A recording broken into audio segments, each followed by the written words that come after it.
Assalamualaikum warahmatullahi wabarakatuh. Perkenalkan, nama saya Muhammad Iqbal Priyatna dengan NIM 2007087, Prodi Pendidikan Teknik Mesin, kelas PTMA. Di sini saya akan menjelaskan tentang nilai, moral, dan hukum. Yang pertama, pengertian nilai. Nilai adalah sesuatu yang berharga, bermutu, menunjukkan kualitas dan berguna bagi manusia. Sesuatu itu bernilai berarti sesuatu itu berharga atau berguna bagi kehidupan manusia. Yang kedua, sifat-sifat nilai. Pertama, nilai itu suatu realitas abstrak dan ada dalam kehidupan manusia. Yang kedua, nilai memiliki sifat normatif.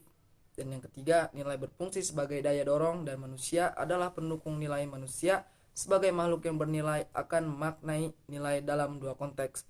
Pertama, akan memandang nilai sebagai sesuatu yang objektif apabila dia memandang nilai itu ada meskipun tanpa ada yang menilainya. Bahkan memandang nilai telah ada sebelumnya adanya manusia sebagian penilai baik dan buruk, benar dan salah bukan hadir karena hasil persepsi atau penafsiran manusia, tetapi ada sebagai sesuatu yang ada dan menuntun manusia dalam kehidupannya. Pandangan kedua, memandang nilai itu subjektif. Artinya, nilai sangat tergantung pada subjek yang menilainya. Jadi, nilai memang tidak akan ada dan tidak akan hadir tanpa hadirnya penilai. Oleh karena itu, nilai melekat dengan subjek penilai. Dan yang ketiga, saya akan menjelaskan tentang ciri-ciri nilai. Menurut Bambang Daroso 1986 adalah sebagai berikut. Nilai itu suatu realitas abstrak dan ada dalam kehidupan manusia. Nilai memiliki sifat normatif, artinya nilai mengandung harapan, cita-cita, dan suatu keharusan sehingga nilai memiliki sifat ideal dan solen. Nilai berfungsi sebagai daya dorong atau motivator dan manusia adalah pendukung nilainya.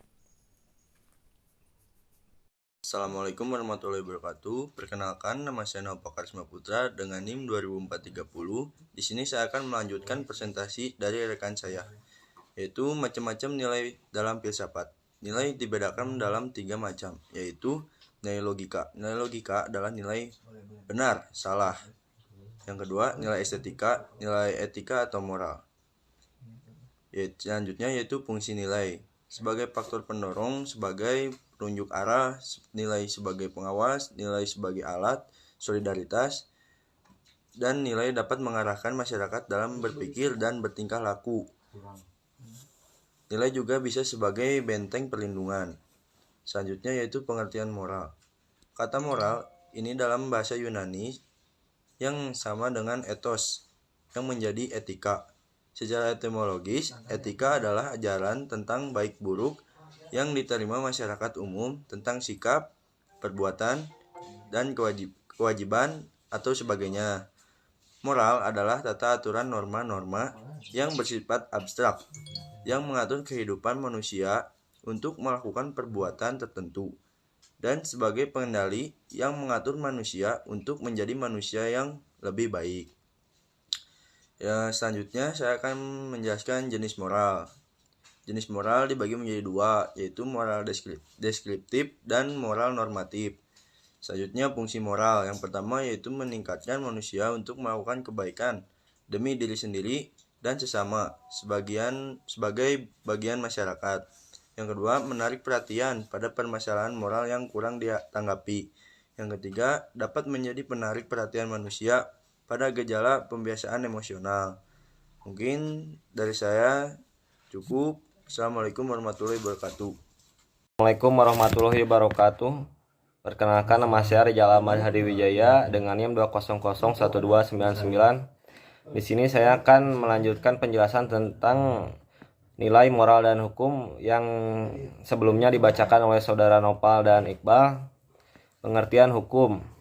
Ada beberapa pendapat para pakar mengenai pengertian hukum, yaitu yang pertama, Myers menjelaskan bahwa hukum itu adalah semua aturan yang dalam menyangkut kesusilaan dan ditujukan terhadap tingkah laku manusia dalam masyarakat serta sebagai pedoman bagi penguasa negara dalam melaksanakan tugasnya.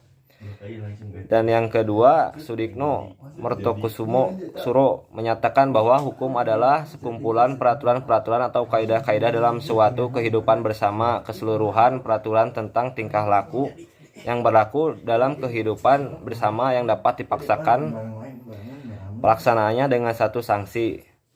Jenis hukum. Jenis hukum berdasarkan sumber, yaitu yang pertama hukum adat, yang kedua hukum undang-undang, yang ketiga hukum jurisprudensi, yang keempat hukum traktat, yang kelima hukum doktrin. Jenis hukum berdasarkan isinya, yaitu yang pertama hukum publik dan hukum privat. Jenis hukum berdasarkan tempat berlakunya, yaitu hukum internasional dan hukum lokal. Fungsi hukum. Sebagai alat pengatur, yang pertama sebagai alat pengatur tata tertib hubungan masyarakat, sebagai sarana untuk mewujudkan keadilan sosial lahir dan batin. Hukum mempunyai ciri memerintah dan melarang. Yang ketiga, sebagai penggerak pembangunan. Tujuan hukum.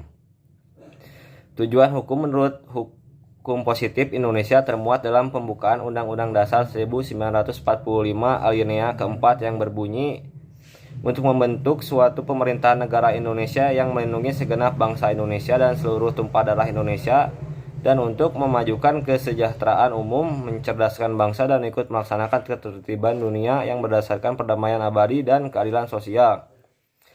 Tujuan hukum. Tujuan hukum menurut hukum positif Indonesia termuat dalam pembukaan Undang-Undang Dasar 1945 alinea keempat yang berbunyi, untuk membentuk suatu pemerintahan negara Indonesia yang melindungi segenap bangsa Indonesia dan seluruh tumpah darah Indonesia. Mungkin sekian dari saya.